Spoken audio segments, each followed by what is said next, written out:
Ya está. Entonces, como les decía, toda la actividad probatoria se sustenta en el principio de legalidad.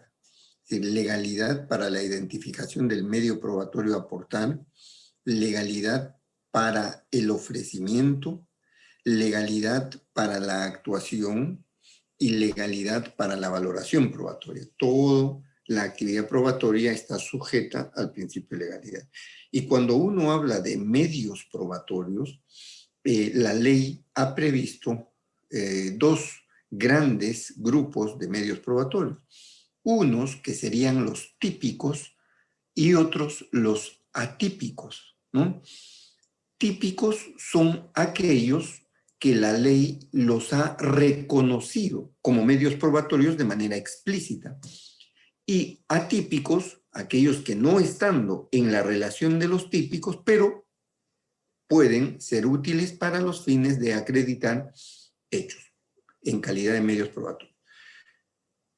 Precisamente el Código Procesal Civil en el artículo 192 señala cuáles son estos medios de prueba típicos, ¿no? Y claro, están dentro de ellos la declaración de parte, las declaraciones de testigos, la prueba documental, la prueba pericial y la inspección judicial, como medios de prueba típicos. Cada uno de ellos evidentemente tiene algunas variantes, pero que en el fondo responden a la tipicidad que ya la ley en el 192 del Código Procesal Civil ha señalado, ¿no? Y como les dije, el principio de legalidad supone que todos los medios de prueba, así como sus sucedáneos, aunque no estén tipificados en el código, son idóneos para lograr la finalidad de acreditar los hechos a nivel del proceso. Y de otro lado, tenemos los medios probatorios atípicos. El artículo 193 del Código Procesal Civil, que prevé que los medios probatorios atípicos son aquellos no previstos en este 192, en esa lista de 5 medios probatorios típicos, y están constituidos, dice, los atípicos, por auxilios técnicos o científicos que permitan lograr la finalidad de los medios probatorios. Y dice que estos medios de prueba atípicos se actuarán y apreciarán o valorarán, mejor dicho, por analogía con los medios probatorios típicos con arreglo a lo que disponga el juez. Entonces, como ven, tenemos estas dos grandes clasificaciones de medios probatorios, los típicos y los atípicos.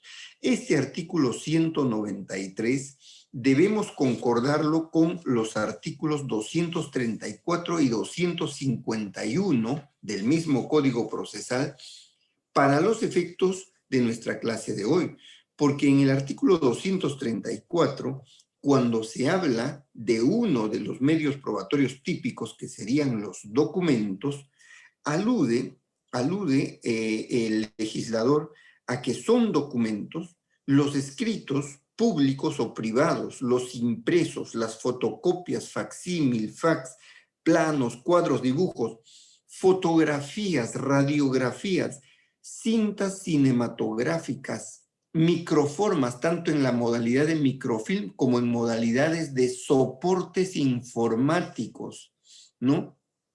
Y otras reproducciones de audio y video, ¿no? Que contengan o recojan o representen algún hecho, ¿no? Una actividad humana o su resultado. Y que ese hecho, esa actividad humana o el resultado de esa actividad humana pueda ser acreditada con alguno de estos medios de prueba, reconocidos como medios de prueba documentales. Y luego, como les decía, también concordarlo con el artículo 251, ¿no? Porque en el 251 se habla de que las publicaciones en diarios, revistas, libros y demás impresos, cualquiera sea el medio técnico utilizado, serán reconocidos por sus autores o responsables. Como ven ustedes, en realidad, dentro de estos medios probatorios, podemos comprender muchos medios que hoy podríamos denominarlos medios con los que contamos en función de las nuevas tecnologías de la información. Hoy, miren, hoy acaba de salir en el mundo, porque esto es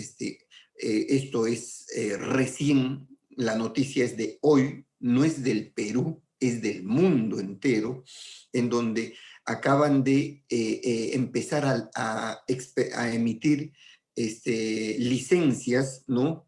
Por y a guardar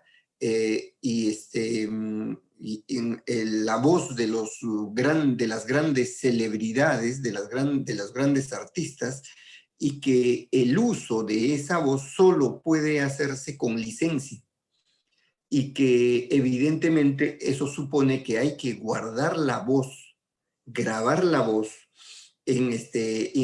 a través del uso de tecnologías de la información, y luego registrar esa voz, y esa voz luego no pueda ser utilizada sino a través de las licencias. Entonces, empezaremos y se empezará a desarrollar, así como hoy existe el registro de marcas o el registro de derechos de autor, etcétera. Vamos a empezar en el mundo a transitar por el registro de voces, ¿no? El registro de voces y el otorgamiento de licencias para el uso de esas voces. Es decir, es todo un desarrollo muchísimo más inmenso de lo que nosotros podemos pensar. Evidentemente, eso todavía no lo tenemos en nuestro medio, pero que sí está ya en el mundo funcionando. Esa es la gran noticia en esa materia hoy día. Pero lo que no podemos dejar de ver, vean, es lo siguiente. Y esto nos ha, si se quiere, traído lo bueno de la pandemia, ¿no? Lo bueno de la pandemia. Ciertamente que en materia judicial, y eso también ocurre en todo el mundo, o ocurría en todo el mundo, no solo en el Perú, por supuesto, la actividad judicial siempre ha sido un espacio bastante conservador, renuente, o si se quiere no renuente, pero por lo menos resistente a cambios muy bruscos en su forma de actuar frente a la necesidad de impartir justicia. Y entonces, claro, era muy difícil antes de la pandemia pensar que, por ejemplo, a todos los jueces se les tenga que obligar a que hagan audiencias vía internet, a través de audiencias virtuales. Era casi, yo diría, impensable. Y si en algún momento se estaba pensando llegar a ese momento, podría haber sido de aquí a 40, 50 años, no antes. Es más, aún en plena pandemia, ha existido y existe aún todavía resistencia para el uso de determinadas tecnologías cuando la necesidad obliga. Pero esta pandemia lo que ha hecho es transformar el servicio judicial de modo inevitable, porque hoy día todos los órganos jurisdiccionales hacen audiencias virtuales sin que nadie hubiera dispuesto que eso se haga de modo obligatorio. Es la situación real la que obliga a que, y la situación sanitaria la que obliga a que todos hagan esto. Por esa razón es que este modelo de actuar de la jurisdicción va a quedar pospandemia, posiblemente no en los términos que lo tenemos hoy, bastante extendido. Puede ser que se retorne en algo, pero de que esa va a ser la tendencia del futuro, así va a ser. Y es un hecho gracias a los avances también de la ciencia y la tecnología, ¿no? La forma en el que nos relacionamos entre seres humanos hoy. Obviamente, esto no es tampoco un tema que podamos decir de larga data, ¿no?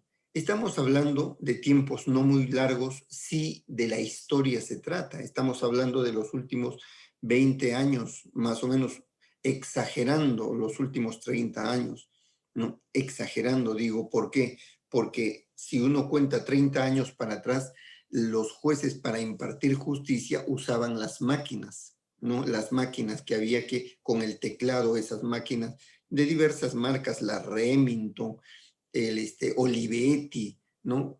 Que de seguro ustedes ni lo conocen y no lo conocerán, o si lo van a ver en algún lugar, será para que vean allí, pues, como parte de la evolución histórica en el trabajo judicial, verán allí esas máquinas y ya no las utilizarán. Nosotros usábamos, cuando era todavía estudiante, quien les habla, usábamos esas máquinas y era practicante en la actividad judicial. Para poder sacar en dos copias teníamos que poner papel carbón, una hoja detrás de la otra, con papel carbón para sacar. Hoy día comprenderán que eso es impensable, ¿no? Las copias salen idénticas al original. Ya no es que hay que hacerlo de la forma en que hacíamos. Es decir, estas tecnologías, la ciencia y la tecnología ha permitido y permite entre los seres humanos formas de relación, digamos, radicalmente distintas a las que antes existían, ¿no? Casi diríamos, vean, el 75% de la población mundial hoy cuenta con teléfono inteligente. En el Perú mismo, ustedes pueden, antes pues era impensable tener un teléfono celular. Yo les estoy hablando de los 90 nomás. Por eso les hablo exagerando 30 años atrás. En los años 90, quien tenía celular era pues una persona que realmente tenía muy buenos recursos, porque era tan elevado el costo y la novedad de tener un celular, que el celular, minuto de llamada entrante y minuto de llamada de salida, todo se pagaba y todo en dólares, ¿no? Entonces era realmente oneroso. Pero tal ha sido la expansión de estos teléfonos, de estos aparatos, igual los ordenadores, igual las computadoras, los laptops, etcétera, que hoy día uno puede conseguir eh, teléfonos sumamente accesibles para todos las personas, y por eso es que uno puede ver tan extendido el uso de estos teléfonos a nivel de la población. Y entonces, claro, las tecnologías de la información y las comunicaciones, que es lo que se llaman los TIC, ¿no? Los TIC, las tecnologías de la información y las comunicaciones, constituyen herramientas privilegiadas para el desarrollo de los individuos y de las sociedades, porque nos permite manejar, administrar, distribuir información. Podemos crearla, podemos compartirla, modificarla, enriquecerla, transformarla en conocimiento, etc. Todo eso podemos hacer. Y el uso de estas TIC, de estas tecnologías de la información y las comunicaciones, se encuentra cada vez más difundido, ¿no? Y a precios más reducidos. A precios más reducidos. Todos tenemos fácilmente acceso a este tipo de información. Como les decía, en un pasado no muy remoto, los abogados hacían lo que les he comentado. Ellos mismos también escribían sus demandas de la manera que les digo, en máquinas de información mecánicas. Igual sus vistas, todo era presencial, única y exclusivamente presencial. Los ofrecimientos de pruebas, los alegatos, las sentencias a mano, nada de oralización, nada de lo que hoy tenemos con el apoyo de estas tecnologías de la información. Y es que es una paradoja, vean ustedes, es una paradoja realmente que actualmente muchos abogados cuentan, por ejemplo, con computadoras, con internet, todos tienen correos electrónicos personalizados, usan WhatsApp gracias al Wi-Fi, se comunican por mensajes, Twitter, Viber, FaceTime, Skype. Es decir, nos comunicamos ya de distinta manera. Los libros se compran por internet, ¿no? Gracias a estas aplicaciones de App Store o llevamos documentos a cualquier lugar del mundo y podemos tener las direcciones en cualquier lugar del mundo gracias a Google Maps, escaneamos fotos, documentos, ya no necesitamos ir a clases de inglés porque tenemos las aplicaciones como el Duolingo, dictamos nuestros escritos y aparecen, los dictamos oralizados y aparecen ya escritos como de modo automático gracias a Dragon. Y la imaginación no nos alcanzará para poder predecir lo que viene en el futuro. Esa es, si se quiere, una primera conclusión. Vean ustedes. Pero todo esto, toda esta manera de interrelacionarnos, toda esta manera de actuar, toda esta manera de generar información, crear conocimiento, transformarlo, etcétera, todo ello va a exigir acreditación. Todo ello va a demandar ser probado y todo ello va a exigir probarse en un proceso judicial.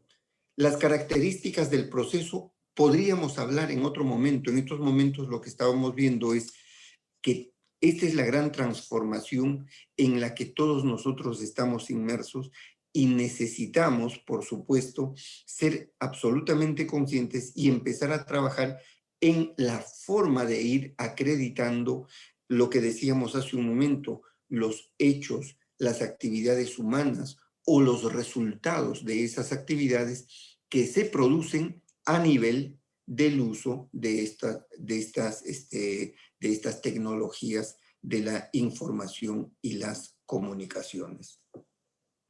Como ven, existen numerosos esfuerzos para modernizar nuestros sistemas procesales precisamente por y con la utilización de estas tecnologías de la información y las comunicaciones.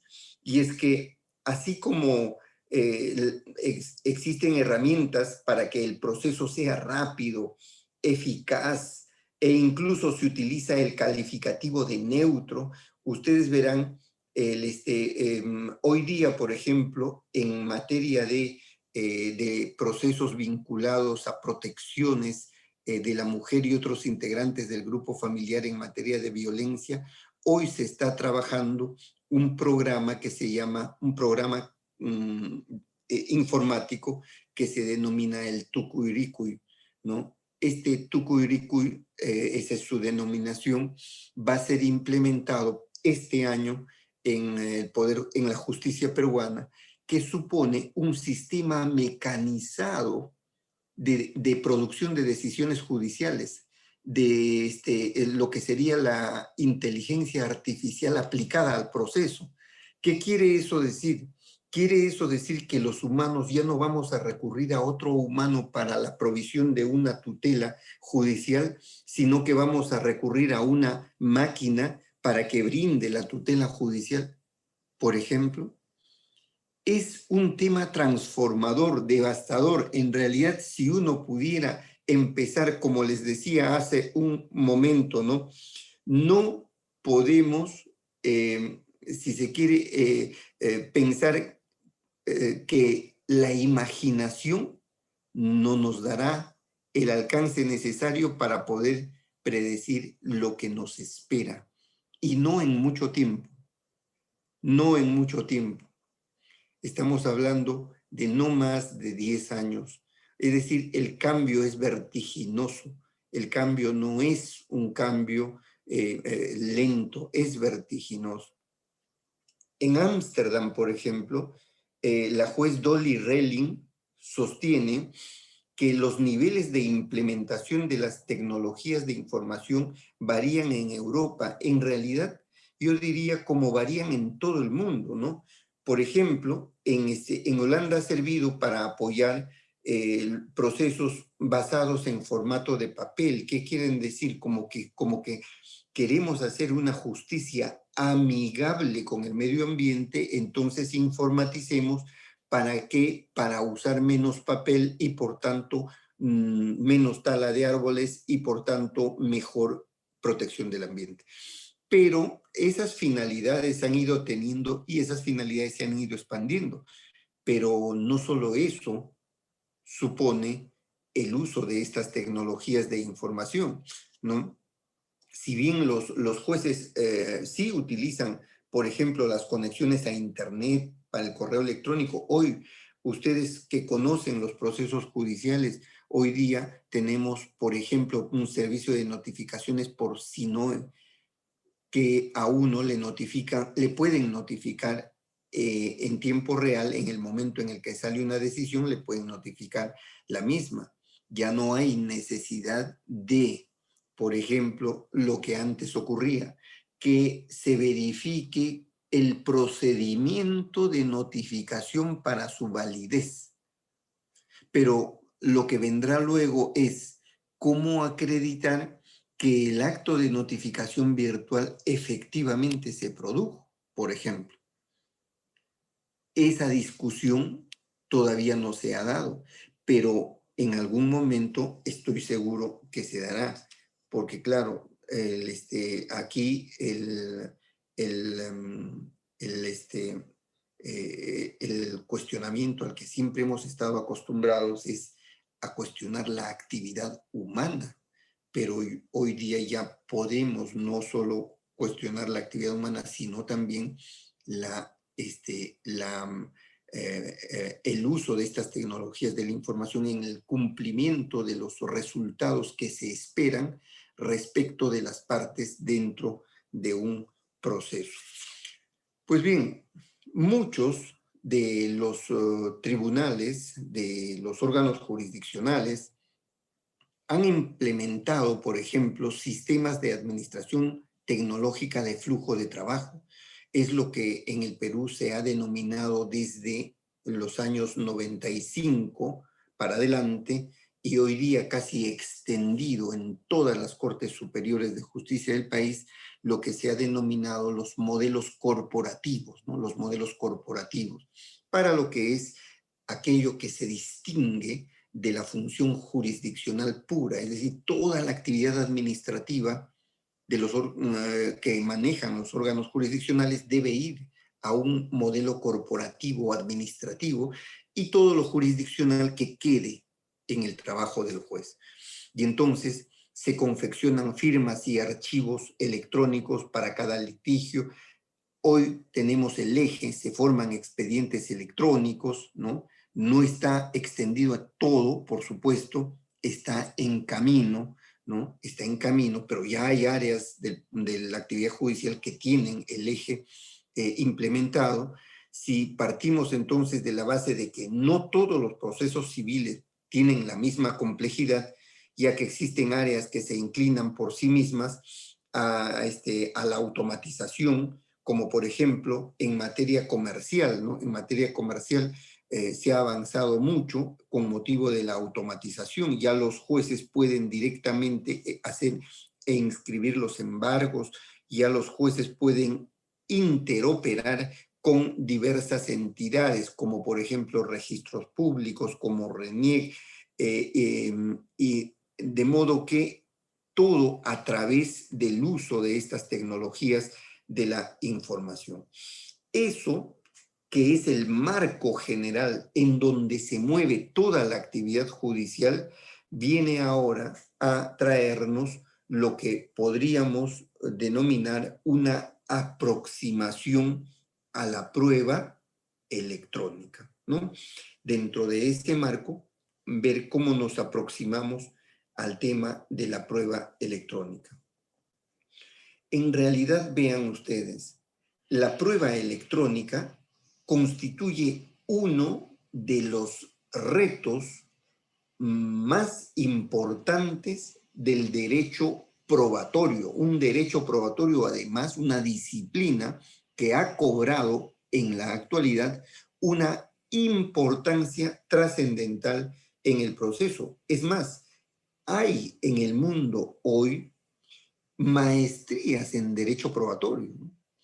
Es decir, no es que el derecho probatorio sea una parte más de una maestría en procesal o de un tema vinculado al estudio y análisis del proceso.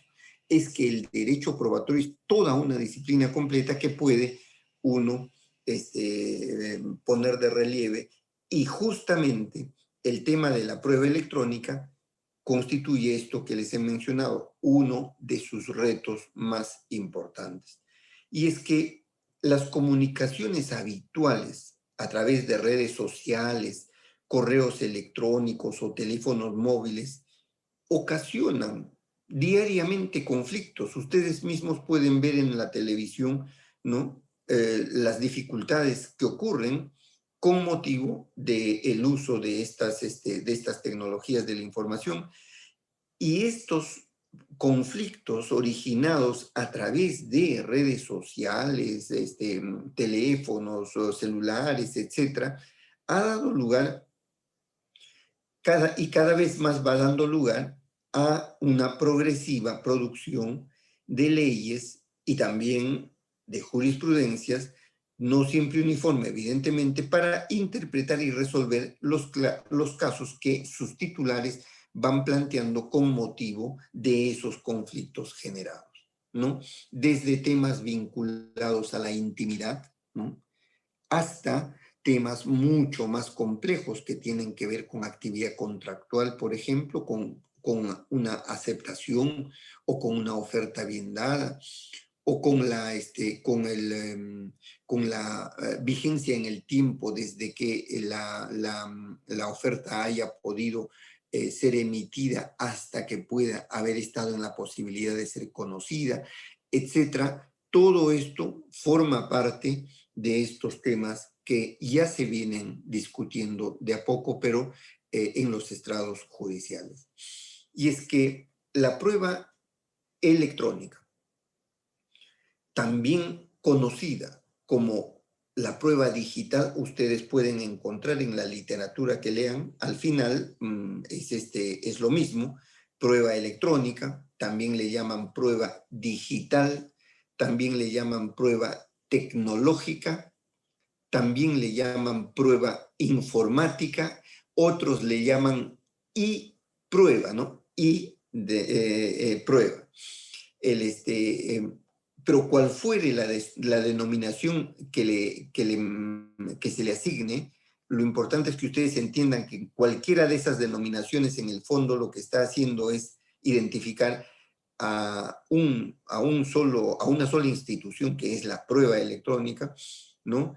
Es un elemento cuya información se encuentra codificada en forma digital sobre un soporte lógico o físico, en el cual se usan medios electrónicos, fotolitográficos, ópticos o similares, que se constituyen en la representación de actos, hechos o datos.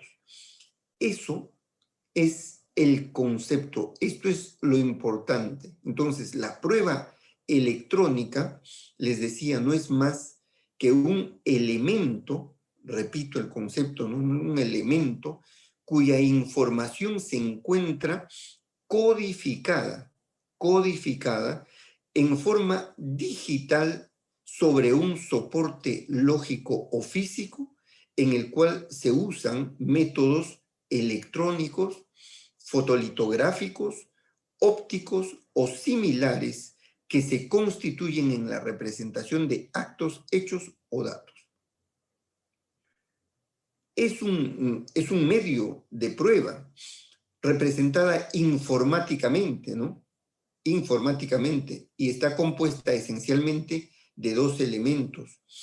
Uno, que sería un elemento material que depende, por ejemplo, de un hardware o de la parte física y visible de la prueba, por ejemplo, la carcasa de un smartphone o de una memoria de USB, ¿no? Esa es la parte material o visible del medio de prueba electrónico, ¿no? Sería el primer elemento, el elemento material o visible, o también el elemento objetivo, también se le puede denominar así. Y por otro lado, un elemento intangible, ¿no? No visible, eh, eh, representado esencialmente, vean, por un software consistente en los metadatos y archivos electrónicos modulados a través de estas interfaces informáticas. Es decir, son los dos elementos del medio probatorio y los dos elementos hay que preservarlos, los dos elementos hay que ofrecerlos, los dos elementos hay que custodiarlos, los dos elementos hay que actuarlos, los dos elementos hay que valorarlos. De allí la importancia, no es lo mismo, no podría ser lo mismo ofrecer un medio probatorio típico como el que acabamos de decir, a pesar que dentro de los medios probatorios típicos que nuestro Código Procesal Civil ha identificado, se señalan los documentos y dentro del concepto de documentos uno podría identificar estos medios probatorios de naturaleza electrónica, ¿no? Podría identificarlo dentro de los conceptos que acabamos de dar al inicio cuando dábamos cuenta de las normas del Código Procesal Civil, que son totalmente aplicables al contencioso administrativo.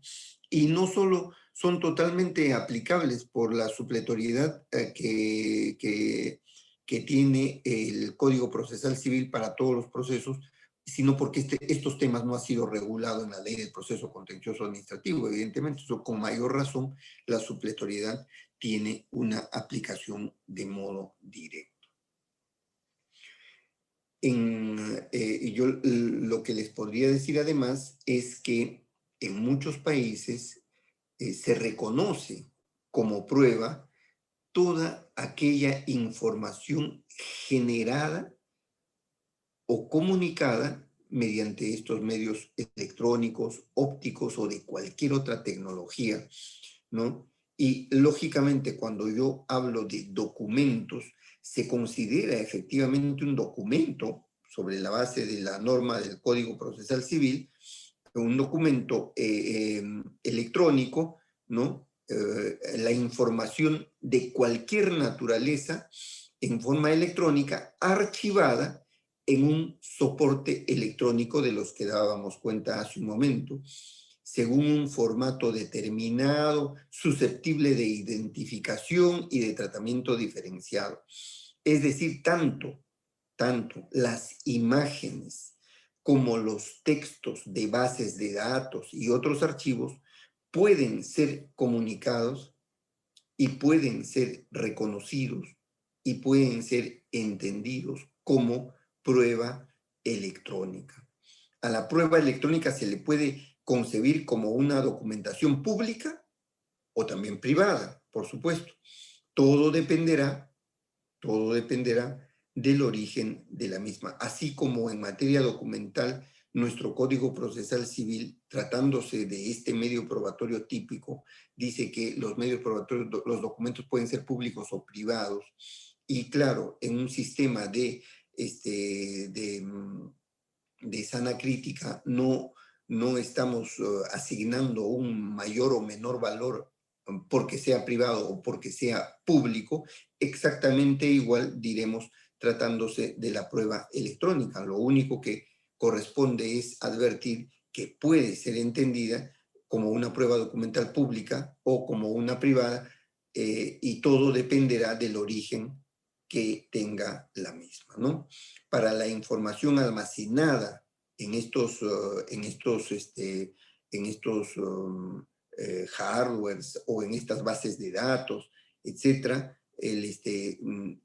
toda esa información que puede estar almacenada de manera digital en soportes informáticos, se exige que esa información contenida pueda ser, y esto es importante, pueda ser identificada de modo autónomo, ¿no? De modo autónomo, constando tanto la fecha de su creación como la identidad de su autor. Esto, por ejemplo, es importante que lo tengamos siempre que se ofrezca estos medios probatorios. Tenemos que cuidar que el acto de ofrecimiento sea con fecha de creación y registro del autor. Porque de otra manera, el medio probatorio, el valor probatorio de ese medio de prueba se relativiza y pudiera no tener la eficacia que quien ofrece el medio probatorio le pudiera asignar, ¿no? Le pudiera asignar. En cuanto a su naturaleza, vean, en cuanto a la naturaleza jurídica de esta prueba electrónica o medios de prueba electrónica, en cuanto a su naturaleza jurídica, existen hasta 3 teorías. Existen hasta 3 teorías. Y ya. Julio César Ramírez. Muy bien. Existen hasta 3 teorías. Por favor, si hay alguna duda, hay alguna pregunta, hay alguna inquietud, un aporte, lo que ustedes consideren, yo estoy, ya no, solamente me avisan a través del chat o levantan la mano, como prefieran, y inmediatamente podemos conversar, ¿no? Entonces les decía que en cuanto a la naturaleza jurídica de la prueba electrónica, existen hasta 3 teorías. La primera teoría se denomina teoría autónoma. ¿Qué significa? Significa que para esta teoría, la prueba electrónica es una prueba independiente de la documental. Es decir, no es lo mismo. No debe de ser lo mismo, ¿no? Esa es la primera teoría en cuanto a naturaleza jurídica de este medio probatorio. Trata de separar la prueba documental de la prueba electrónica. Es importante porque, como ven ustedes, nuestra ley procesal lo ha regulado dentro de la prueba documental, ¿no? La segunda teoría es la teoría analógica. La teoría analógica, que lo que dice es que la prueba electrónica es igual a la documental. Por tanto, debe de ser analizada, tratada, valorada en la forma que lo es un medio de prueba documental, ¿no? Y por último, la teoría de la equivalencia funcional.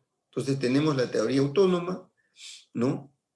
Tenemos la teoría analógica y tenemos la teoría de la equivalencia funcional. Esta última teoría, ¿qué dice? Que ambas, o sea, la teoría autónoma o la teoría analógica, producen los mismos efectos jurídicos. Por tanto, no cabría mayor diferencia entre uno u otro. Nosotros lo tenemos, y ya les dije, regulado dentro de la prueba documental. Así lo ha previsto nuestro legislador. Y además fue una legislación de avanzada en su momento. No se olviden que el Código Procesal Civil data de los años 90, 93, y comprenderán que justamente en esos momentos este tipo de medios probatorios no existían. Es más todavía, o por lo menos no estaban reconocidos, no es que no existían, Muchos de ellos ni existían, como les digo, no había pues lo que hoy tenemos en el uso de estas tecnologías de la información, ¿verdad? Y en segundo lugar, porque los medios probatorios que el Código de Procedimientos Civiles del 12 regulaba no tenía una disposición como las que ahora les he dado cuenta, ¿no? No tenía. Pues bien, ¿cuáles son las características de esta prueba electrónica? ¿No? ¿Cuáles son las características de esta prueba electrónica? Primero, la prueba electrónica es volátil, ¿no? Es volátil, es decir, es fácilmente manipulable y vulnerable.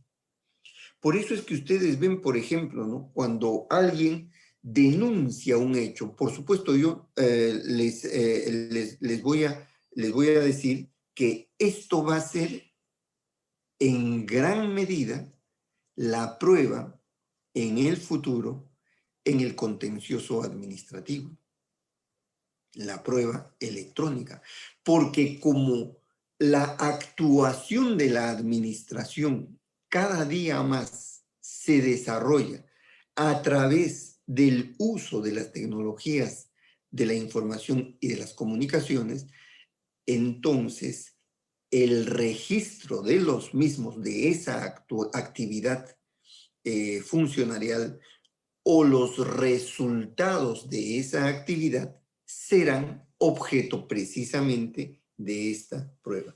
Pero esta prueba es, como les digo, en su primera característica, volátil, de fácil manipulación y vulnerabilidad, pero además es intangible, sin que las modificaciones que en esta se produzcan o que en los medios probatorios se produzcan puedan ser fácilmente detectables, ¿no? Necesitará todavía el apoyo de pronto de algún trabajo pericial para demostrar que no ha sido o ha sido alterado en este caso la prueba. Fíjense ustedes, por ejemplo, cuando a alguien le graban una conversación, ¿no? Y esa conversación se hace pública y de esa publicidad surge algún tipo de responsabilidad. ¿Qué dice normalmente lo que vemos en televisión a diario? No, esa no es mi voz, la palabra que usan es, lo han editado, ¿no? Lo han editado. Vean ustedes lo que ahorita está ocurriendo y que difunden en todos los medios a un candidato que ha sido elegido al Congreso, están difundiendo audios de sus conversaciones, pero resulta que él dice, no, eso está editado porque una parte es de hace un año y la otra parte no, entonces lo han editado. Claro, en principio, demostrar que eso ha ocurrido supone llevar adelante otro tipo de actividad probatoria o actuar otro medio probatorio. En el Perú, por ejemplo, se ha desarrollado los medios las pericias para este tipo de grabaciones o audios, pero en la mayor parte de las veces estas pericias lo que dicen es que no se reconoce de modo suficiente la voz o que el audio que se les entregó no se ha contado con la fuente de ese audio y por tanto no habría cómo acreditar su veracidad o no. Entonces, la actuación del medio probatorio va a ser realmente un tanto complejo y vale la pena estar atentos. La obtención de evidencias derivadas de un proceso comunicativo pueden llevar a inferir o a inferir algún daño a la intimidad de las personas, al secreto de las comunicaciones. Podemos estar nosotros hablando de situaciones muy delicadas vinculadas a derechos fundamentales, ¿no?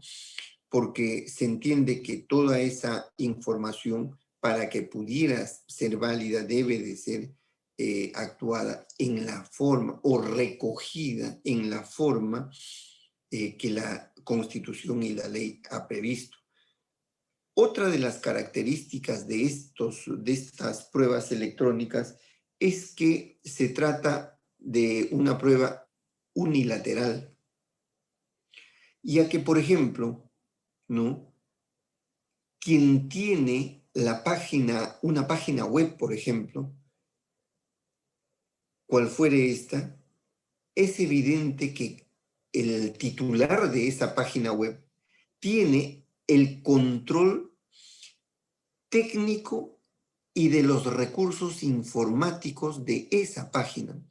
Es decir, es el único habilitado para generar esa prueba electrónica dentro de esa página web. Y por tanto, ¿no?, el único que podrá alterar o borrar los registros informáticos que acreditaron lo que en esa página se mostraba, ¿no? La prueba entonces es de visualización mediata y siempre requerirá de ese hardware o de ese software para poder permitir su visualización o su actuación. Por eso, vean, estamos hablando de una prueba sumamente volátil, también estamos hablando de una prueba unilateral, también estamos hablando de una prueba de avanzada, porque, por ejemplo, la firma electrónica, que hoy día ya venimos haciéndolo, por ejemplo, a nivel judicial, todos los jueces en el país, ¿no?, los fiscales igualmente, por razón de la pandemia, venimos firmando electrónicamente todos los documentos, tanto administrativos como jurisdiccionales. Las sentencias actualmente salen con firma electrónica. Y entonces tienen efecto jurídico equivalente a una firma manuscrita, y de modo que pueden ser perfectamente utilizados como prueba en cualquier tipo de procedimiento judicial o administrativo, etcétera, ¿no? Entonces, la importancia de estos medios de prueba electrónicos es, en el contexto actual y del futuro próximo, sumamente relevante, pero las dificultades que se pueden presentar propias de esas características, en realidad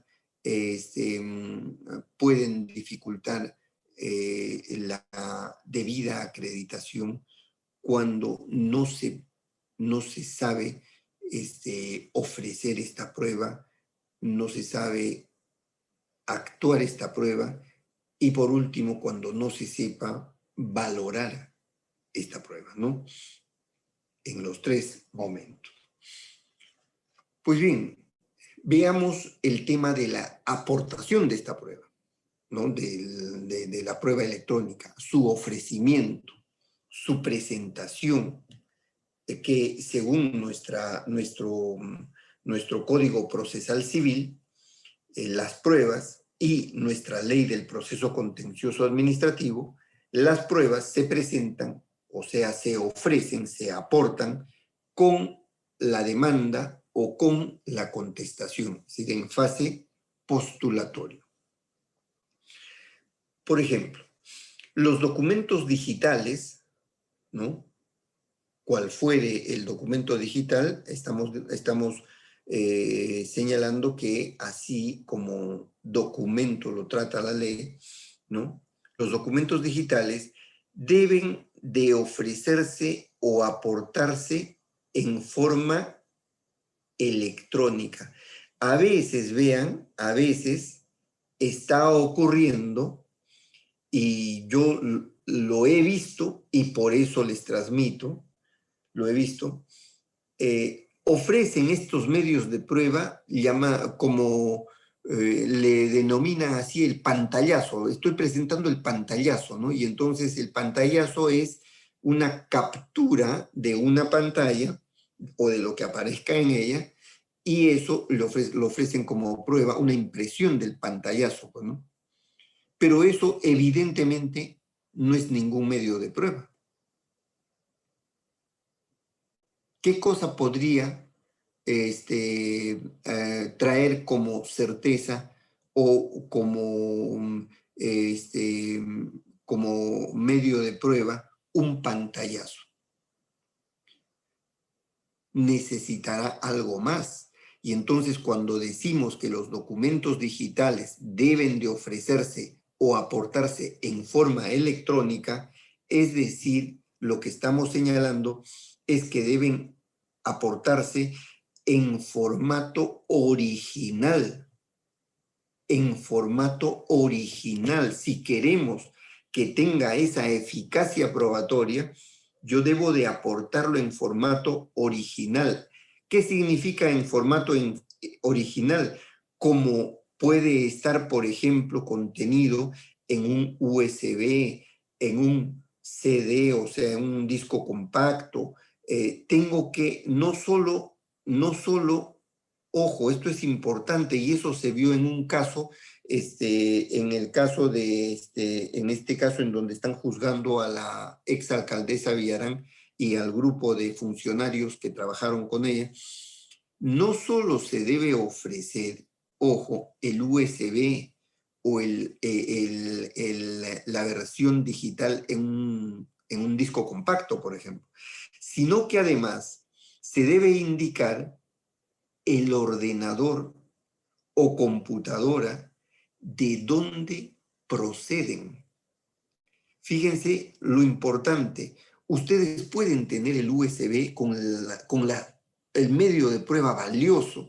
Ustedes pueden tener el CD con el medio de prueba valioso, pero de nada servirá si ustedes no indican primero en qué hardware, en qué computadora, en qué ordenador está esa información, ¿no?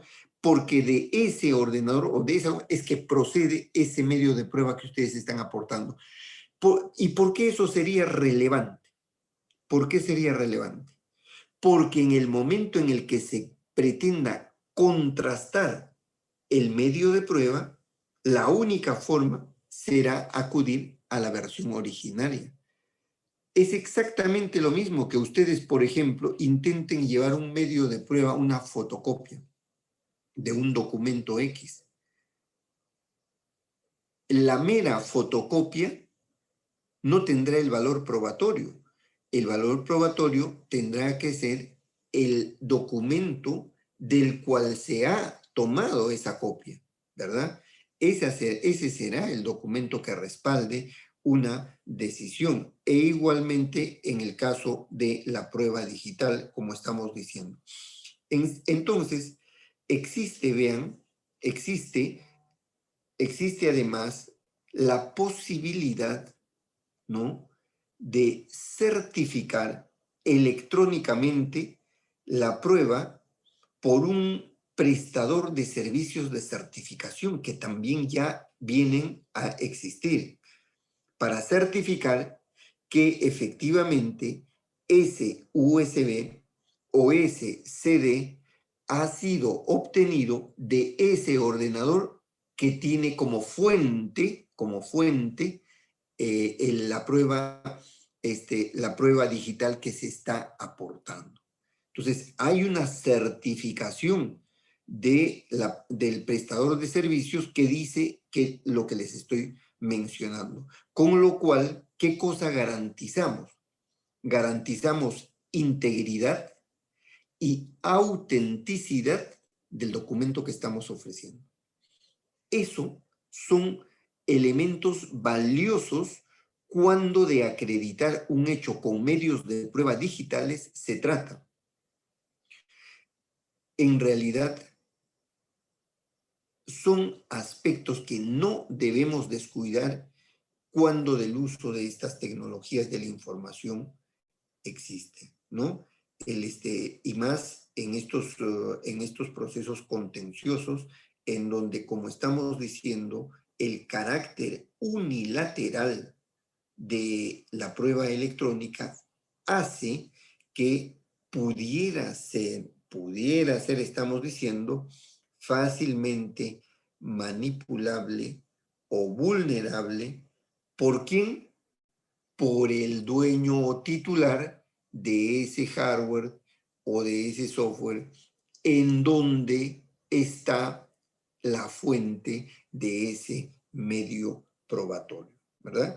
Eso es lo que hay que tener mucho cuidado. Y es que, por ejemplo, cuando nosotros firmamos un documento electrónico, ¿no? Un documento electrónico, una sentencia con firma electrónica, lo que estamos es asegurando ¿qué cosa? Integridad y autenticidad de ese documento. Nadie podría pensar que una sentencia con firmas electrónicas, porque la firma electrónica, además, no se olviden, es tan personal que se le entrega a la persona una clave que nadie más puede conocerlo o debe conocerlo. Y es obviamente responsabilidad de quien firma para poder verificar que eso se haga de la manera correcta, ¿no? Entonces, una vez emitido el documento con esas firmas, estoy garantizando integridad y estoy garantizando autenticidad del medio probatorio.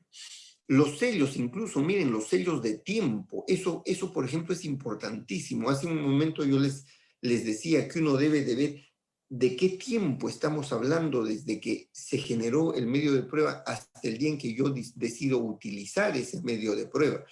Estos sellos de tiempo son otra de las actividades relacionadas con la prueba digital, porque ese sellado de tiempo, que es lo que le llaman en inglés el timestamping, ¿no? De acuerdo a estándares internacionales, esto no es más que un mecanismo online que permite demostrar que una serie de datos han existido y no han sido alterados desde un instante específico en el tiempo. Eso también es certificable, ¿no? Cuando uno, por cierto, en materia, por ejemplo, de tribunales arbitrales, es muy usado este tipo de sellado de tiempo para acreditar que en determinado periodo de tiempo, desde un ítem inicial hasta un punto final, ese documento no ha sufrido alteración alguna, es el mismo, por ejemplo, ¿no? Entonces, ¿eso qué significa? Significa que el medio probatorio que estoy acreditando es auténtico, es íntegro, ¿no? Eso es lo que significa. Por tanto, puede ser totalmente utilizable, totalmente válida, soporte al proceso, y la decisión puede fundarse en acto de valoración probatoria en ese medio de prueba, ¿no? Bien, eso en cuanto al aporte de estos medios de prueba vinculados a teorías de la información y comunicación. Veamos ahora la admisión de estos medios de prueba, porque cada una de las etapas de la actividad probatoria tienen que estar analizadas a los fines de comprenderlo de modo íntegro el mismo. En cuanto a la admisión, vean, para que la prueba electrónica pueda ser admisible por los jueces, tiene que cumplir ciertos requisitos. Cuando uno habla de esos ciertos requisitos, estamos evidentemente hablando en el contexto de nuestro Código Procesal Civil, que aquí lo tengo, de los medios o de los requisitos que se exigirían para cualquier tipo de medio de prueba. ¿Y cuáles son los requisitos que la ley exige para cualquier tipo de medio de prueba, para admitir un medio de prueba. A ver, 2 minutos y comparto ahora con ustedes esto que ya se entiende, ustedes lo deben haber hecho. ¿Cuáles son los requisitos para la admisión del medio de prueba? A ver si podría intervenir Rosali Vargas debe ser. Rosali, ¿estás ahí?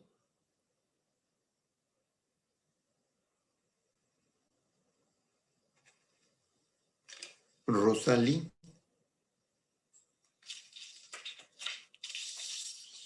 Ya, no está Rosali. Doctor, disculpe. Ah, ya, sí está. Rosali, ¿cuáles crees que son Creo los... que como que lo escucho entrecortado, doctor, disculpe.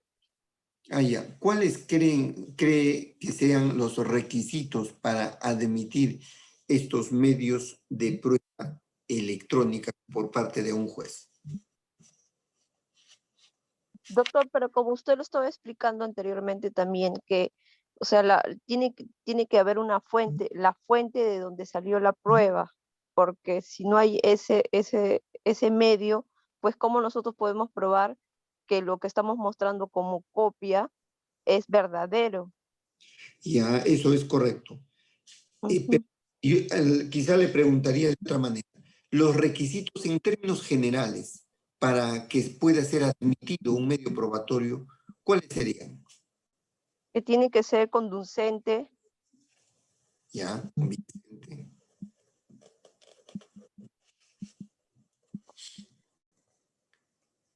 A ver, ¿alguien más mm, puede apoyar a su compañera? Por ejemplo, Elizabeth.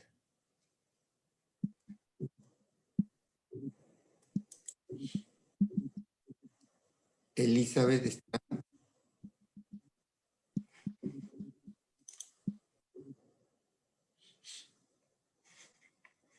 ¿no está Elizabeth?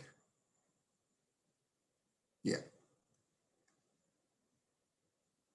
Emilio Ramos. Después, doctor, buenas noches. Hola Emilio, buenas noches. ¿Qué medios probatorios, qué requisitos podríamos tener como exigencias para admitir esos medios probatorios?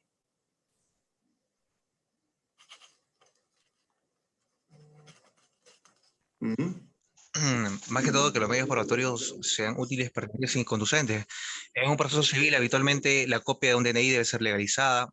Deben ser en su defecto los documentos originales aparejados al proceso principal. Si fuesen electrónicos, bajo esa premisa, podríamos señalar que tendrían que tener la firma digital, que ahora se realiza con un software para efectos que se presentan las demandas al SEG y lleguen al eje, que es el expediente judicial electrónico. Y ¿qué otro requisito? A ver, como usted señaló, bueno, para mí lo puntual es la firma electrónica, pero usted ha agregado un dato puntual de lo que es el ordenador, el IP, en caso de otros medios probatorios, como por ejemplo UCB. Es Ya, ello cuanto le puedo comentar, doctor. ya.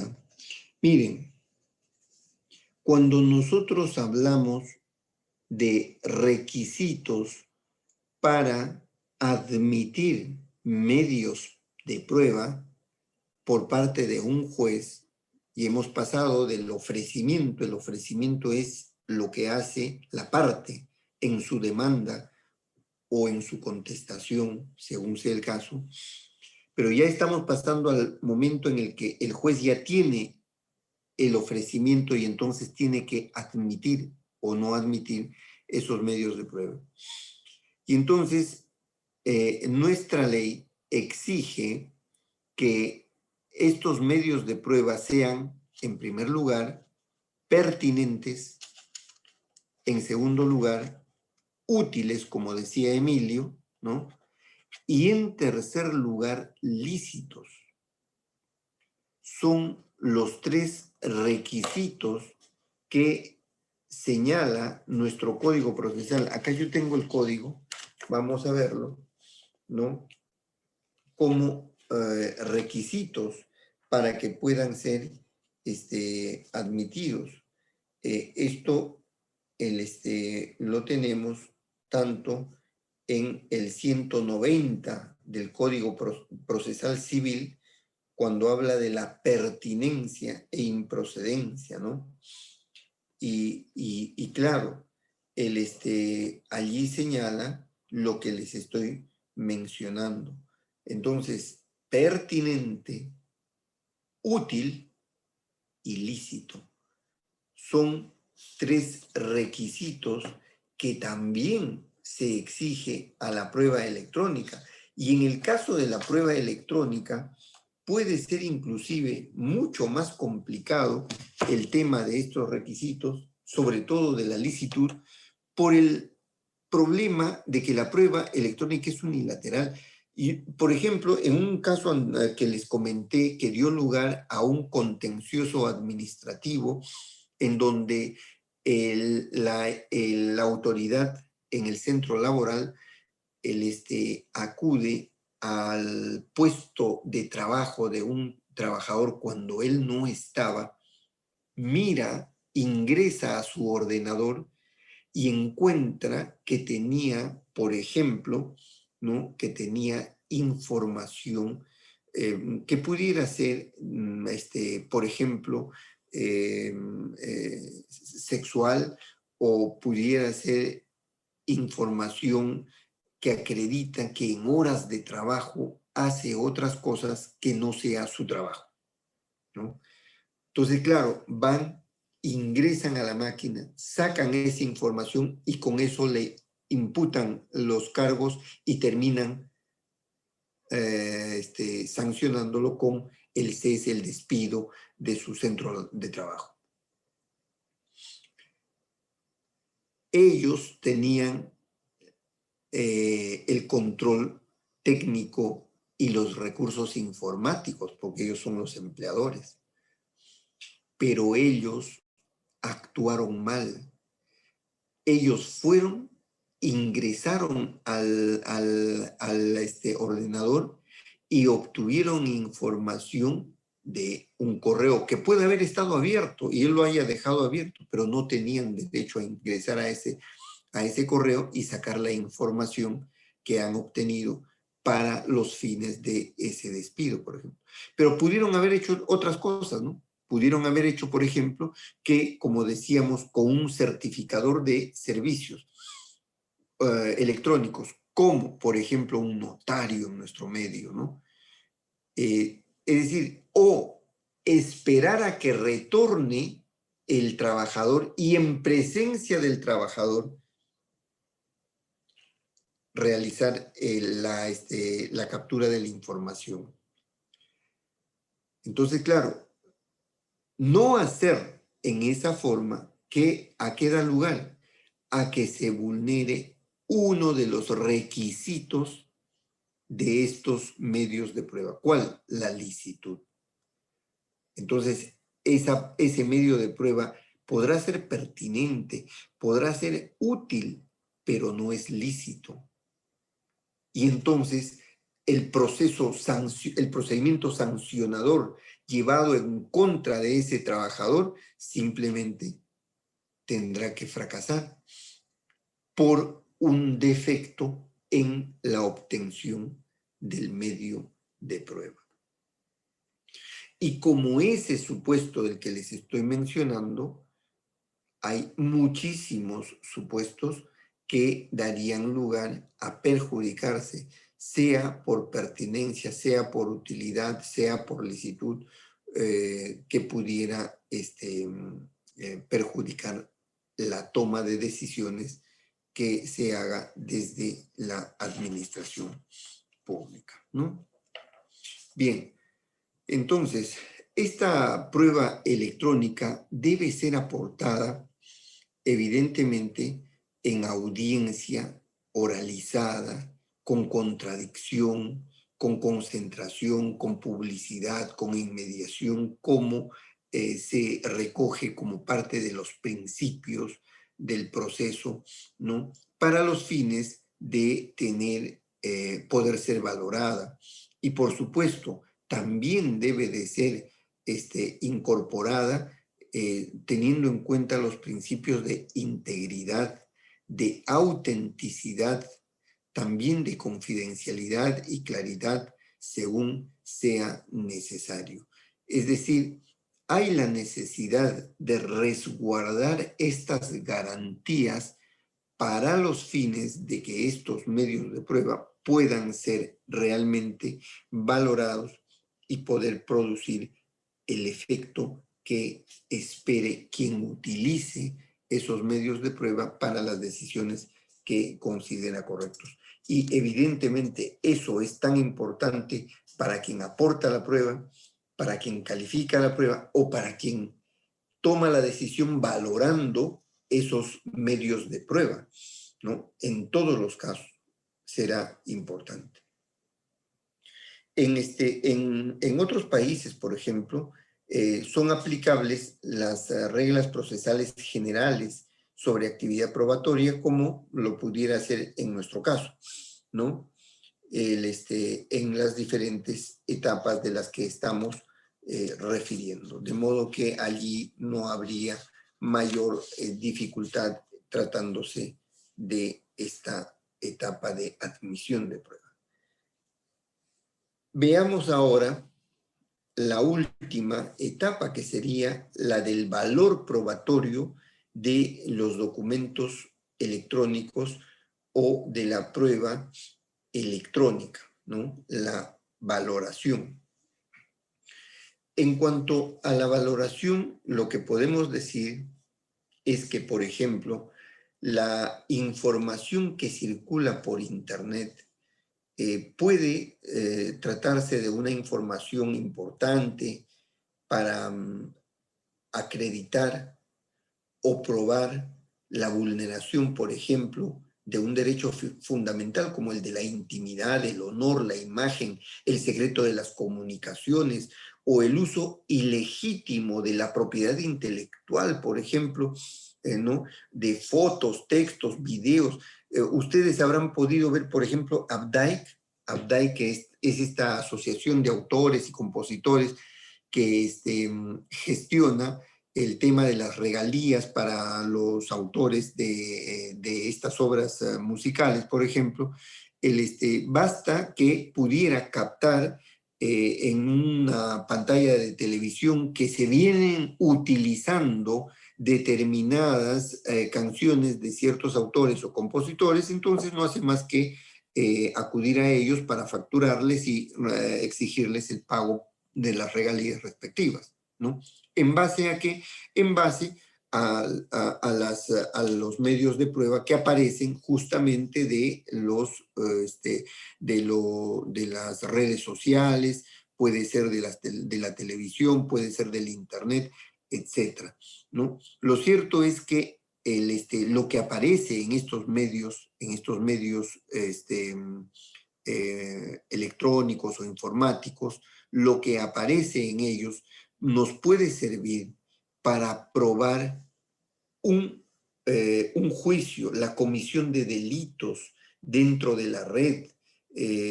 Nos puede servir para probar las amenazas que pudieran existir entre determinadas personas, la revelación de secretos y de secretos industriales, o fraudes, o estafas, o injurias, calumnias, uso no autorizado de datos personales, incumplimientos de contratos, etc. En realidad, es vasta la posibilidad de acreditar sobre la base de aquella información que aparece de todos estos medios informáticos de los que estamos dando cuenta. Y precisamente, vean, producto de esta actividad digital, se crean lo que se denomina los rasgos o rastros o evidencias que pueden servir ¿para qué? Para poder probar conductas, como por ejemplo el ciberacoso laboral. Ustedes son, de eso sí son testigos, porque todos hemos visto que se ha difundido, por ejemplo, el audio de este candidato a la presidencia de la República, que no pasó pues a la segunda vuelta, pero que con una de las trabajadoras de su despacho, una periodista, empezaba a tener conversaciones que la periodista denunció como acoso sexual laboral, ¿no? Por ejemplo. O también puede servir de base para utilizar esta información como rasgos, como rastros o como evidencias de competencia desleal, por ejemplo, ¿no? Cuando, por ejemplo, imagínense ustedes entre dos o un funcionario, por ejemplo, de alto nivel de una empresa del Estado, por ejemplo, ¿no? Que puede tener la prohibición de tener empresas que se encuentren en los rubros que pudieran hacerle competencia desleal a la empresa que está gerenciando, por ejemplo, a la empresa estatal. Y entonces, claro, esa incompatibilidad no le sería posible. ¿Y qué ocurre? Que uno ingresa a la página web de esa persona o ingresa al Facebook de esa persona y uno puede encontrar allí los rastros o evidencias de que en la realidad está haciendo competencia desleal a la empresa, por ejemplo, ¿no? Entonces, fíjense, nosotros podemos no solo ver este tema, también podemos advertir fuga de información confidencial. Hay un tema, por ejemplo, bien delicado que hasta hoy no se toca, pero que tiene que ver con un tema netamente administrativo, porque eso no es jurisdiccional, por si acaso. Es que ustedes habrán podido ver que cuando los fiscales toman declaraciones en procedimientos fiscales, indagatorios o investigatorios, y se entiende que existe total reserva, secreto de esas declaraciones, pero al día siguiente o tan pronto termina la declaración, ya en los medios periodísticos ya se está difundiendo el acta completa todavía o partes del acta, ¿no? Esa es información totalmente secreta, confidencial y sin embargo está difundiéndose de esa manera, ¿no? O también funciona para acreditar conductas de interceptación telefónica, por ejemplo, de las comunicaciones o también telemáticas, ¿no? O captación de grabaciones en comunicaciones orales mediante la utilización de dispositivos electrónicos, ¿no? ¿Cómo no cuando, cuando se usa estas grabaciones para poder, para poder obtener información relevante, ¿no? Igual cuando hablamos de localización, captación de imágenes, ¿no? Registro dispositivo de almacenamiento masivo de información, registros remotos. Hoy día que el Poder Judicial, por ejemplo, viene trabajando con el sistema el VPN, que permite acceso remoto a la base de datos del Servicio de Justicia, que es el SIJ, el Sistema de Información Judicial, desde la casa de cada juez o algunos trabajadores que tienen. Se puede acceder remotamente a esa información. Entonces, podríamos, por ejemplo, saber quién ha accedido y de qué ordenador ha accedido, cuándo ha accedido, a qué información ha tenido acceso, etcétera. Todo eso es posible rastrearlo, evidenciarlo, cuando se trata de poder, acreditar y valorar el medio de prueba electrónica. Pero sin embargo, vean La mayor parte de la información digital que se utiliza como prueba en los procesos judiciales, que es lo que nos interesa, carece del rigor suficiente para ser considerada legalmente como documento digital. Ese es un serio problema. En la práctica, vean ustedes, se observa que gran parte de los operadores jurídicos aporta tanto una prueba, copia impresa o transcrita, así como el documento electrónico, pero sin embargo, el principal problema aparece cuando convertimos esta prueba original en soporte electrónico a una copia impresa y únicamente facilitamos esta última, que es lo que yo les decía hace un momento. Tomamos la copia, lo ponemos en un instrumento digital, como puede ser un USB, un disco compacto u otro tipo de almacenador de esta información, ofrecemos eso al proceso, pero nos olvidamos de la fuente, porque tiene que haber necesariamente una posibilidad válida de contrastación, porque nada, una cosa es que la contraparte reconozca, por ejemplo, el medio de prueba, en cuyo caso ya no habrá necesidad mayor que utilizar ese medio de prueba digital como prueba a ser valorada para la decisión. Pero ¿y si se oponen, y si niegan, y si señalan que se ha adulterado, que se ha modificado, que se ha editado? Cualquiera de esas circunstancias, ¿qué tiene que hacerse? Tiene que actuarse los medios probatorios, por ejemplo, la pericia respectiva. Y allí el gran problema es que si no tenemos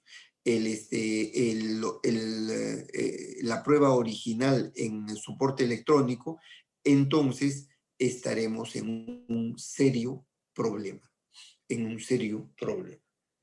De allí que es necesario tener mucho cuidado cuando se trata de estos medios de prueba.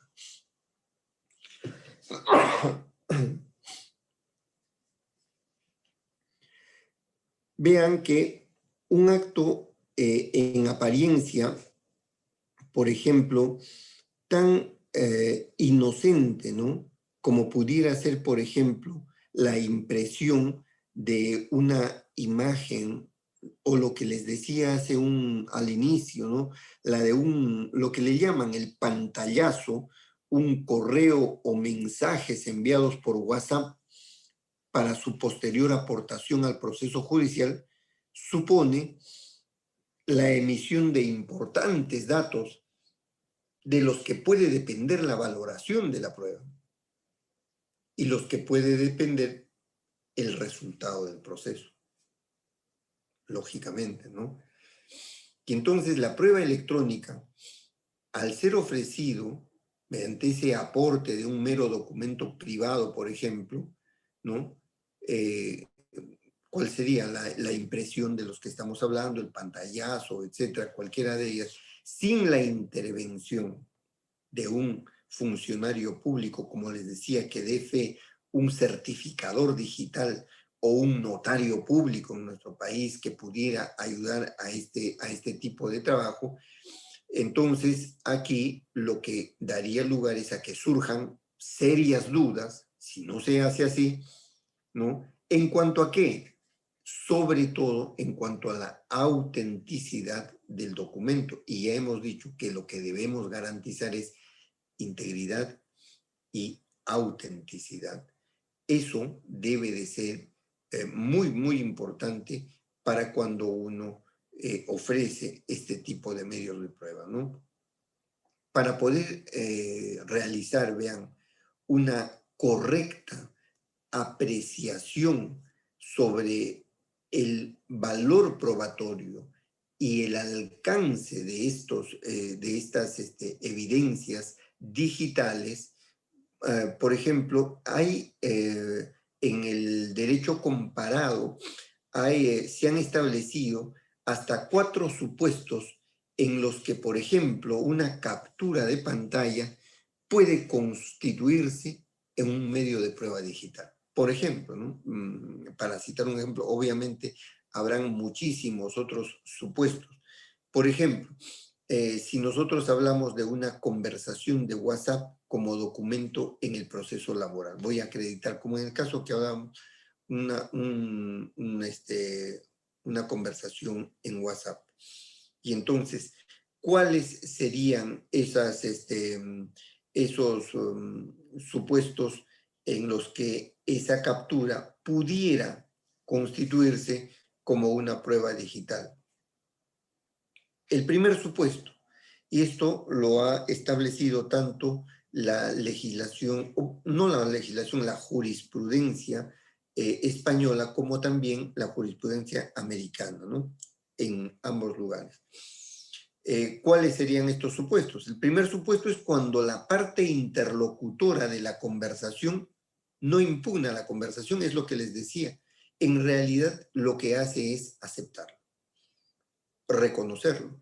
Y si uno acepta o reconoce, está dentro del supuesto del artículo 190, inciso primero, del Código Procesal Civil. Es decir, el hecho, lo que diría el hecho no controvertido o el hecho admitido, ¿no? El hecho admitido. Entonces, ese hecho yo ya no necesitaría otro medio de prueba para acreditarlo, ¿no? Entonces, en ese supuesto, por ejemplo, esa captura de pantalla me puede ser útil. Esa impresión, como si fuera un documento privado, me puede ser útil. Pero el problema surge cuando se da al revés, cuando cuestionan pues ese documento, ¿no? Cuando cuestionan su autenticidad o su integridad, porque ya los supuestos que les he mencionado, ¿no? Está editado, que eso es casi la regla en todos los que se defienden de ese tipo de medios probatorios.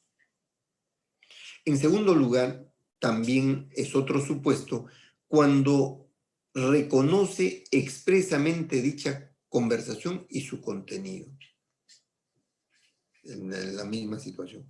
El tercer supuesto es cuando se compruebe su realidad mediante el cotejo con otro terminal implicado. Es decir, cuando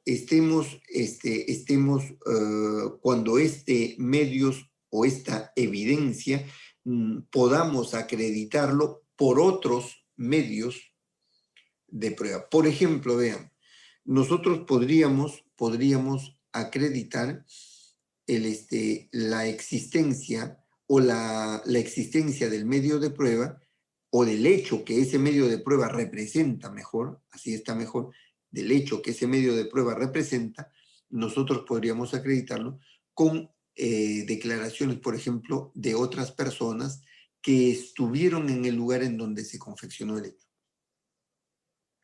¿no? Entonces podríamos esa evidencia ir corroborándose con otros medios de prueba o con otras exhibiciones o con otra pericia o con otros medios de prueba. Lo importante es que se trate de otros medios de prueba.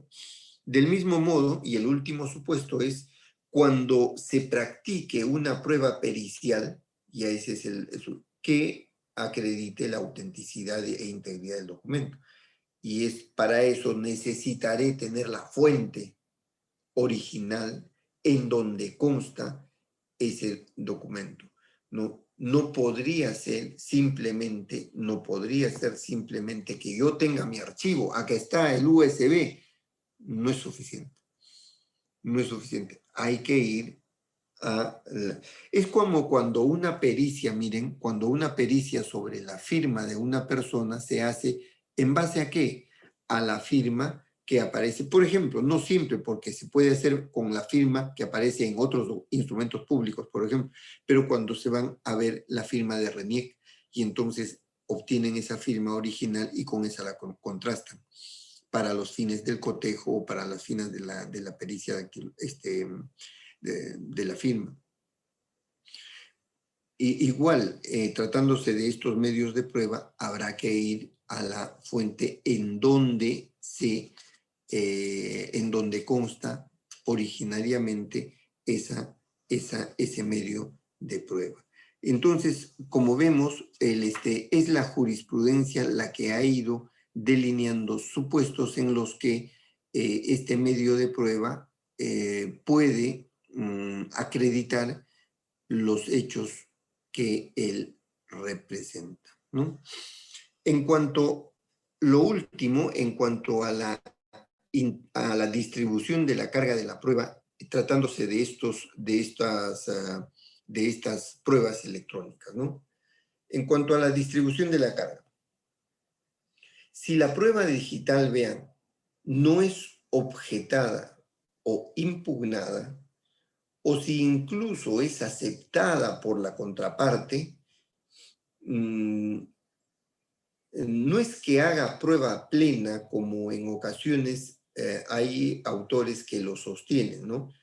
No es que haga prueba plena, pero lo que sí hará es que esos hechos que representan ese medio de prueba ya no necesiten ser acreditados por su naturaleza de hechos ya admitidos, ¿verdad? Ya no sería necesario continuar con mayor actividad probatoria porque está admitido, está reconocido, está aceptado de su existencia y de lo que representa o del valor que contiene sobre los hechos que da cuenta. Entonces, desde ese punto de vista, ya allí las partes no tendrían mayor dificultad. Pero cuando se dude de esa autenticidad, alcance o valor probatorio, allí sí habrán problemas. Estamos hablando, vean, que yo dude de su autenticidad, pero también puedo dudar de su integridad, ¿no? De la prueba electrónica. Porque ustedes habrán escuchado mucho que se dice, no, es que han sacado una parte y lo han descontextualizado del texto completo. Entonces, claro, extraído ese párrafo, puede significar una cosa, pero ese párrafo dentro del texto significará otra. También se aduce. Entonces estamos hablando de los dos supuestos.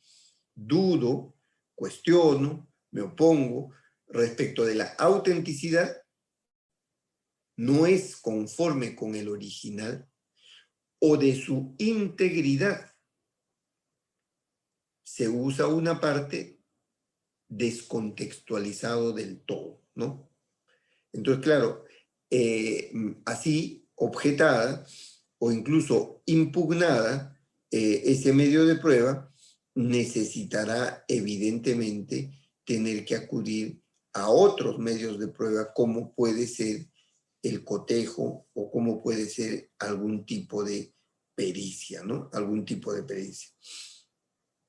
Ahora, no se trata de otorgar mayor o menor valor probatorio a la prueba digital, pero en la práctica se dan ocasiones en que la mera manifestación impugnatoria sin respaldo que lo acredite da lugar a que estos medios de prueba pudieran efectivamente tener un valor probatorio mayor en la medida en que forman parte de bases de datos que pudiera acreditarse o pudiera acreditar de forma debida lo que ocurrió en la práctica. Porque la única forma que yo pudiera alterar esa situación es que manipulando el sistema informático pudiera alterar, ¿no? Pero eso también es verificable, eso también es se puede probar, y bastaría probar que alguien ingresó con esa finalidad para perjudicar ese tipo de medios de prueba. Ahora, la carga de realizar las comprobaciones, evidentemente, ¿a quién va a corresponder? A quien cuestione, ¿no? A quien cuestione. Si uno es el que dice que eso es falso, bueno, tendrá que acreditar efectivamente la falta de armonía entre el medio de prueba aportado y la fuente de donde procede, por ejemplo. Pero, o se podrá acreditar, por ejemplo, su validez, autenticidad e integridad con estas certificaciones de firma o con estos sellos de tiempo. Dependerá si uno quiere llevar adelante actuación probatoria en esta materia. Pues bien, entonces, ya para terminar, lo que les diría es que en el proceso contencioso administrativo, como ustedes han visto, toda la actividad vinculada a marcas, toda la actividad vinculada a licencias en materia de temas de mercado, toda la actividad vinculada a perseguir actividad predatoria, todo lo que puede significar los derechos intelectuales, todo esto es evidentemente un amplio campo en donde la prueba electrónica ya hoy día juega un papel importantísimo, ¿no? Importantísimo. Es decir, nosotros cuando se trata de probar la afectación de estos derechos, por ejemplo, hay y muchos ofrecen como prueba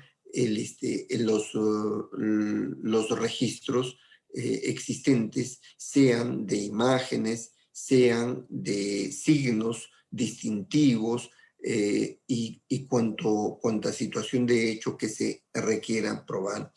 Pero al igual que ocurre en estas materias, también ocurre en muchísimas otras de la administración y cada día irán extendiéndose más en la medida en que la actuación estatal viene incrementando su despliegue a través del uso de las tecnologías de información y las comunicaciones.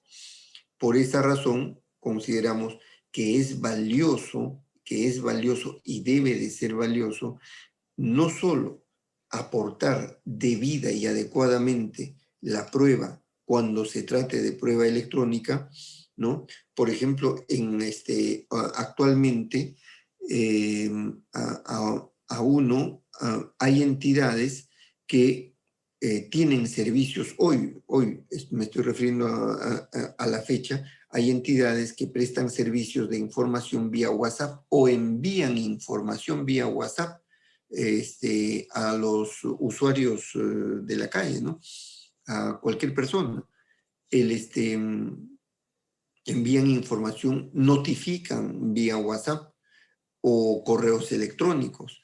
Y entonces los errores que pueden surgir de una mala información o de una información inoportuna o de una información que pudiera generar algún daño respecto de los derechos o intereses que están en juego, tendría necesariamente que derivarse en situaciones que tengan la necesidad de actuar este tipo de pruebas electrónicas.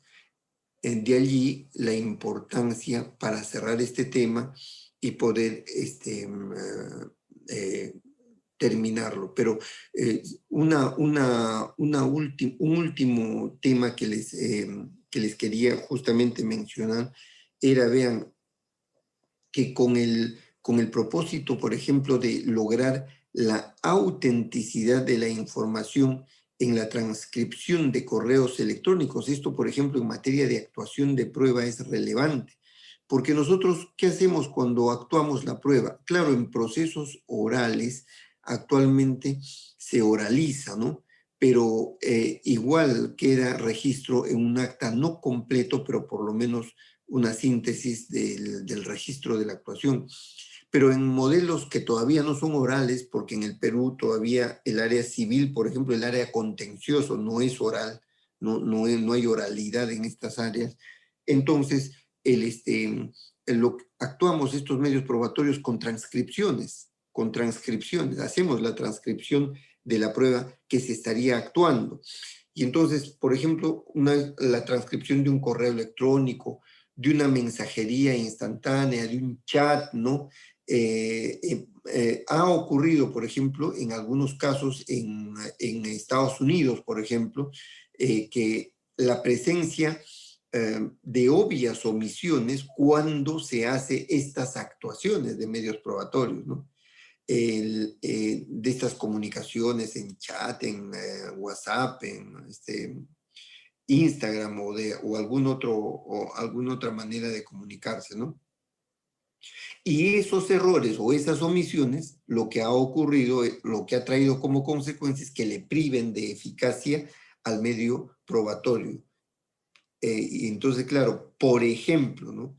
Por ejemplo, hay un caso, una jurisprudencia que se llama USA versus Lebowitz, ¿no? Lebowitz, en donde lo que hace que estas omisiones de no cumplir para fines de autenticidad e integridad, de ofrecer los medios de prueba electrónicos como les he mencionado, trae como consecuencia en el proceso la pérdida de validez del medio probatorio. Otra corte, por ejemplo, también en Estados Unidos, en Nebraska, por ejemplo, excluyó completamente una versión copiada y pegada de un chat. Es decir, es como lo que les digo, ¿no? Tipo pantallazos. Eso es lo que ofrezco, entonces lo excluyó del material probatorio porque considera que al no haberse ofrecido en la forma que les he mencionado, es decir, con referencia al lugar en donde está el original y con la disponibilidad de poder utilizarlo y contrastarlo, entonces lo que hizo la Corte es simplemente rechazarla y ya no tenía ni siquiera que mirarse para los fines de valorarlo. Ese fue el caso, por ejemplo, United States versus Jackson del año 2007. En esa sentencia se resolvió de esta manera. Como ven, es importante esto que vemos como requisitos, esto que vemos como formas de aportación de prueba, formas de admisión de prueba, formas de valoración de prueba, más si se trata de medios de prueba que normalmente no hemos estado acostumbrados a actuarlos. No es generalizado en el Perú todavía. Sí, por supuesto que hay y cada vez más va extendiéndose. Por ejemplo, en los procesos penales de cortes especializadas en determinados temas, allí, por ejemplo, se ha trabajado bastante estos temas, ¿no? A nivel de contencioso administrativo, un poco menos. ¿Por qué?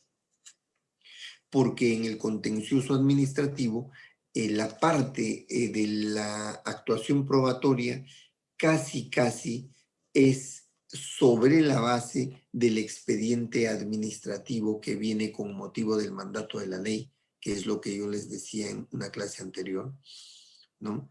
Sin embargo, son los abogados los que tienen allí la posibilidad de poder explotar el valor probatorio de cada uno de estas comunicaciones que pueden aparecer inclusive fuera de ese expediente, pero que son relevantes para poder acreditar lo que a su derecho corresponda. Muy bien, entonces allí nos vamos a quedar en lo que significa prueba. Con eso hemos terminado todo lo que es prueba y en la clase siguiente vamos a tener el examen parcial de todo lo que hemos venido haciendo, ¿no? Entonces, si tienen alguna pregunta, si tienen alguna inquietud, tanto sobre lo que hemos ahora conversado o sobre el examen. No hay ningún inconveniente, con todo gusto, para poder absolverles. Sí, doctor. Buenas noches. Le habla Buenas Cristian noches. Caballero. Sí, quisiera saber cuál va a ser la temática del examen. Ya, la temática del examen es el desarrollo de todos los temas que hemos tocado en las 7 semanas iniciales de nuestro curso. ¿Cuáles son estos? Primer tema ha sido los fundamentos del proceso contencioso administrativo, ¿verdad? Eso es lo primero, fundamentos constitucionales del contencioso administrativo. El segundo tema ha sido modelos de proceso contencioso administrativo, modelos o tipos de sistemas de contencioso administrativo, es decir, el subjetivo, el objetivo en sus modelos francés, italiano, que eso hemos hecho, justicia retenida, justicia delegada, como parte de esos modelos me estoy refiriendo, ¿no? La semana 2.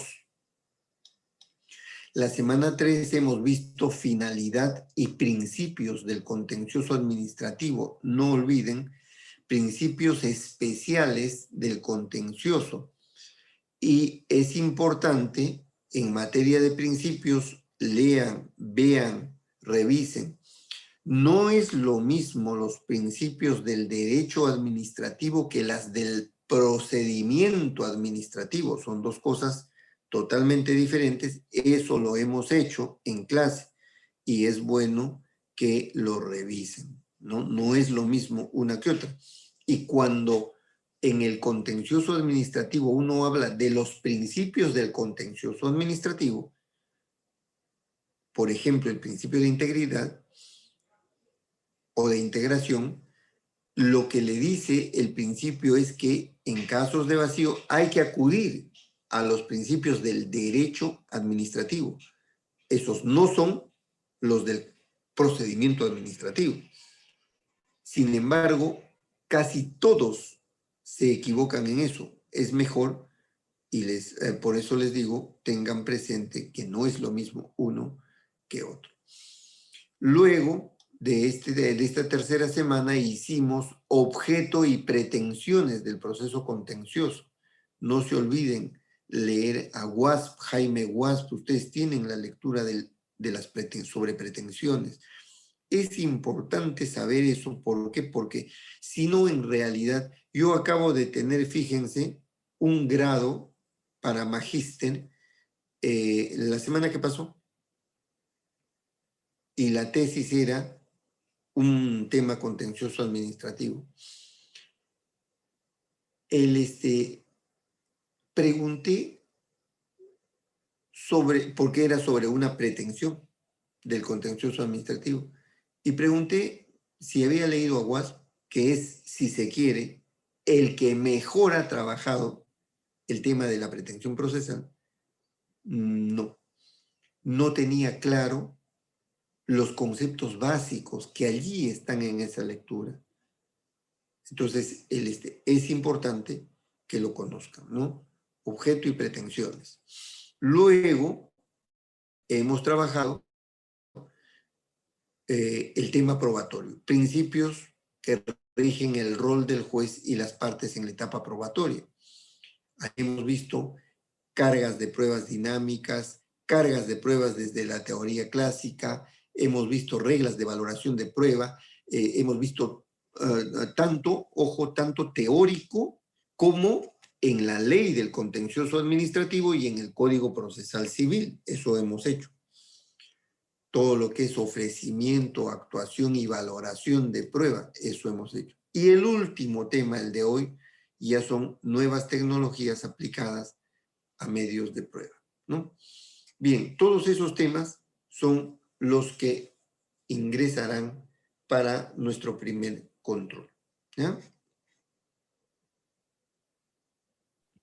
Doctor, Sí. sí, bien, ya están los puntos, pero ¿cómo va a ser el desarrollo? O sea, ¿va a ser para marcar? ¿Va a ser para contestar? ¿Cómo van a ser las preguntas? Eso sí puede variar. Eso pueden haber algunos para marcar, pueden haber algunos para redactar, o pueden, que deben de ser muy breve la redacción, o puede haber algunos para de casos pequeños para analizar y responder. Ya, no más de 10 preguntas, lógicamente. Doctor, buenas noches. ¿Y qué tiempo va a durar el examen? ¿Una hora? ¿La clase? ¿Qué tiempo va a terminar para ello? Sí, debe de ser más o menos hora y media para las 10 preguntas. O sea, va a tomar la clase, mejor dicho, profesor, creo, ¿no? Sí, sí, claro, sí está previsto. Para desarrollar con más tranquilidad las preguntas. Gracias. Doctor, disculpe, buenas noches. Este examen parcial lo va a colgar en la plataforma, ¿no? Del aula virtual. Lo voy a colgar, pero el mismo día o en el mismo momento en el que yo tome, ¿no? No, claro, claro, pero va a ser a través del aula virtual. Sí, lo haré a través del aula virtual. ¿Así lo Ok. hacen todos los docentes, saben ustedes? Sí, así, bueno, hemos tenido controles de lectura con el curso anterior de esa forma, ¿no? En el aula virtual. Ya, no habría problema, lo subo en ese momento y así lo hacemos. Ok, gracias. Sí. ¿Alguien más? Ahí veo una mano de Julio César Ramírez Rojas. ¿Ha levantado la mano? Sí, doctor, buenas noches, pero era cuando usted estuvo preguntando sobre los requisitos. Ay, ay, ay. Ya. Disculpe, doctor. Muy bien. Entonces, sí, ¿algo más? Creo que no hay nada más, ¿no? Muy bien, entonces estaremos atentos para la semana que viene. Cualquier duda, ya ese mismo día al inicio lo aclaramos, vemos. Y lo único que les pido y recomiendo es que procuren leer, repasar cada uno de los temas que hemos trabajado, porque la idea es que ustedes aprendan, y la idea también es que ante cualquier duda en la clase o en la siguiente clase, en cualquier momento, yo estoy para poder absolver, aclarar, ampliar, volver a tocar, no sé. Lo importante, la razón del curso son ustedes, de modo que con toda la tranquilidad, mientras tenemos espacios de tiempo, podemos hacerlo, ¿no? Muy bien. Muchísimas gracias entonces. Ya nos estaremos viendo el próximo miércoles. Muy buenas noches. Buenas noches, doctor. Buenas Hasta la noches, próxima doctor. semana. Buenas noches.